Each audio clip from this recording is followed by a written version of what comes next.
Kami dari kelompok 2 ingin mempresentasikan mata kuliah jaringan komputer 1 Captain 14. Di sini perkenalkan ini, nama saya Saudara Agus Syafri dari kelas 2A dan ini adalah rekan saya. Nama saya Muhammad Alam Fatih dari kelas 2C. Nama saya Lili Jaya Putri dari kelas 2C. Nama saya Dewa Dari Fatuma dari kelas 2A. Nama saya Bella Ramsari dari kelas 2A. Nama saya Kamini dari kelas 2C. Saya Muhammad Dafal Alvaro dari 2A. Dan di sini kami akan mempresentasikan hasil kerja kelompok kami. Oke. Udah. Di sini saya akan mempresentasikan bagian aplikasi titik 1 transportasi of data. Aplikasi 1.1 mode of transportasi layan. Transportasi layan adalah aplikasi pada model TCP IP yang bertugas menyediakan komunikasi antara aplikasi pada perangkat yang beda. Berfungsi menghimpun data aplikasi pastikan data sampai ke tujuan benar, mengelola sesi komunikasi antar perangkat. Selanjutnya pada titik 1.2 transport layan responsibility. Tanggung jawab transport layan mengikuti segmentation, yaitu mengubah data besar menjadi bagian kecil, assembly, menyusun kembali segmen yang dibuat menjadi data utuh, multiplexing, demultiplexing, gunakan nomor mengarahkan data ke aplikasi yang tepat, reliability, memastikan data yang diberikan mereka bisa berurutan 5, mengatur kecepatan mengirim atau menggunakan data olahan. Selanjutnya bagian bagian 1.3 transport layan protokol. Ada 2 protokol utama pada bagian ini, yaitu TCP, lalu juga ada UDP. Selanjutnya pada bagian 14.1.4 yaitu TCP. TCP menyediakan komunikasi yang ada. Ini karakteristiknya adalah ada ribuan handset untuk membangun koneksi, aggregate transmisi jika pakai pilihan protokol atau TCP. Contohnya ada web browsing dengan FTP, memiliki kelebihan akurat dan terpercaya, dan juga ada kekurangan berupa kecepatan yang lambat karena memiliki overhead besar. Selanjutnya pada 1.5 UDP, mengirim data tanpa membangun koneksi lebih dulu. Karakteristiknya nggak ada handshake, nggak ada ACK, nggak ada transmisi, dan overhead yang kecil. Contohnya ada video streaming, VoIP, monogami, DNS. Memiliki kelebihan cepat dan efisien, namun kekurangannya data bisa hilang atau tidak terbawa. Selanjutnya bagian 14.1.6 transport layan protokol aplikasi. Pemilik protokol tergantung kebutuhan aplikasi. Contohnya ada TCP, UDP. Bandingannya adalah TCP itu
4.3 UDP header fields. 1.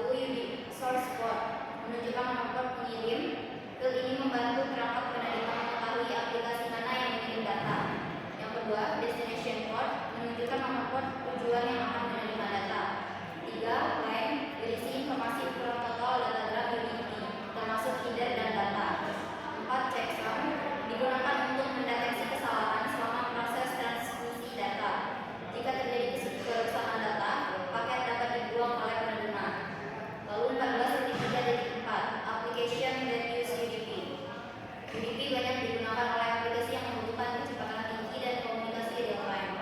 Contoh aplikasi yang menggunakan UDP yaitu DNS (Domain Name System), DHCP (Dynamic Host Configuration Protocol), VoIP (Voice over Internet Protocol), video streaming, online gaming, TFTP, Real File Transfer Protocol. Aplikasi-aplikasi tersebut lebih mengutamakan kecepatan daripada keandalan pengiriman data. Jadi dapat disimpulkan bahwa UDP merupakan protokol yang mengutamakan kecepatan dibandingkan keandalan.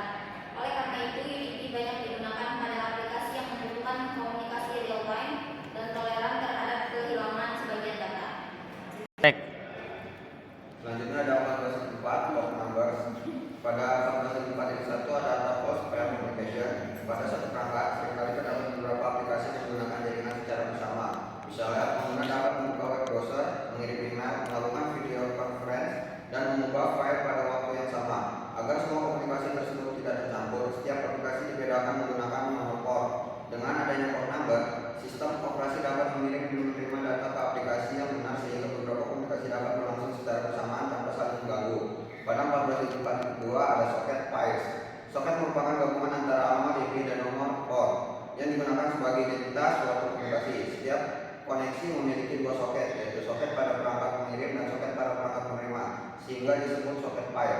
Kombinasi alamat IP number, port number, alamat IP tujuan, dan port tujuan membuat setiap koneksi menjadi unik. Dengan cara ini, satu perangkat dapat menjalankan banyak koneksi jaringan secara bersamaan tanpa terjadi kesalahan pengiriman data. Pada 14.4.3 ada port number group. Nomor port dibagi menjadi 3 kelompok, yaitu well known port dari 0 sampai 1023 digunakan untuk layanan komunikasi yang umum dan sudah ditetapkan seperti HTTP, HTTPS, FTP, DNS, dan SMTP dan XSH.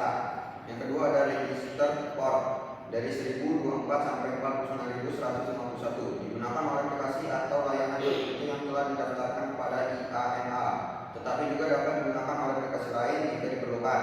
Dan yang terakhir ada dynamic atau private port dari 49.152 sampai 65.535 digunakan secara sementara oleh sistem operasi untuk komunikasi klien dengan server. Port ini biasanya dipilih secara otomatis saat Anda membuat koneksi ke jaringan. Pembagian ini membantu sistem mengelola komunikasi jaringan agar lebih teratur dan menghindari konflik pengguna port. Dan yang terakhir ada 14.4.3 the nested command. Nested adalah unitas jaringan yang digunakan untuk melihat koneksi TCP atau UDP yang sedang aktif pada sebuah perangkat. Perintah ini menampilkan informasi seperti protokol yang digunakan, alamat IP lokal beserta nomor port, alamat IP tujuan beserta nomor port, serta status koneksi. Informasi tersebut sangat berguna untuk memantau aktivitas jaringan yang membantu mendeteksi koneksi yang tidak dikenal atau mencurigakan. Secara default, perintah nested akan menampilkan nama domain dan nama layanan yang terikat dengan nomor port. Jika menggunakan opsi min-n, hasilnya akan ditampilkan dalam bentuk alamat IP dan nomor port secara numerik sehingga lebih mudah dianalisis. Di sini saya akan menjelaskan tentang TCP Communication Process. TCP Transmission Control Protocol adalah protokol yang memastikan data dikirim secara adil, berurutan dan bebas kesalahan. Proses komunikasi TCP terdiri dari 3 tahap utama. Yang pertama, connection establishment. Klien dan server membangun koneksi melalui pertukaran pesan. Lalu yang kedua, data transmission, data dikirim dalam bentuk segmen, diberi nomor root dan dikonfirmasi menggunakan ACK. Lalu yang ketiga, connection termination, yaitu setelah pertukaran data selesai, koneksi ditutup melalui pertukaran pesan, PIN dan ACK.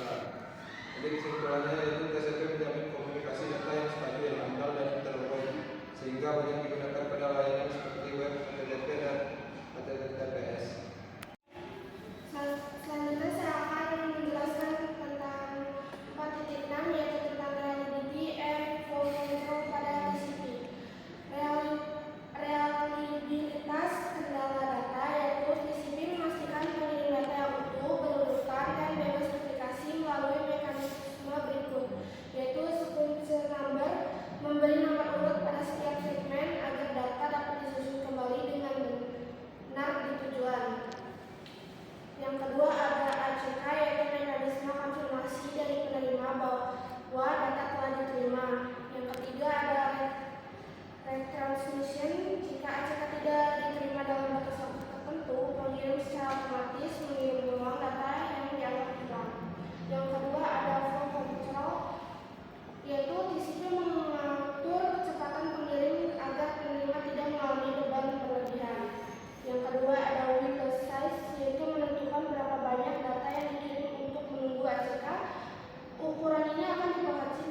Ada UDP, Datagram, Reassembly.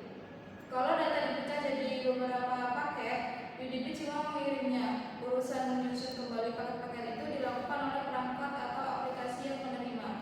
Contohnya yaitu ada video online, lalu aplikasi akan menyusun paket video yang diterima. Selanjutnya ada UDP Server Process and Request. Server UDP cuma menunggu permintaan dari klien. Begitu ada request masuk, server langsung memproses dan mengirim balasan tanpa membuat koneksi terlebih dahulu. Contohnya yaitu DNS server yang menerjemahkan nama website menjadi alamat IP. Lalu yang terakhir ada UDP Client Processor.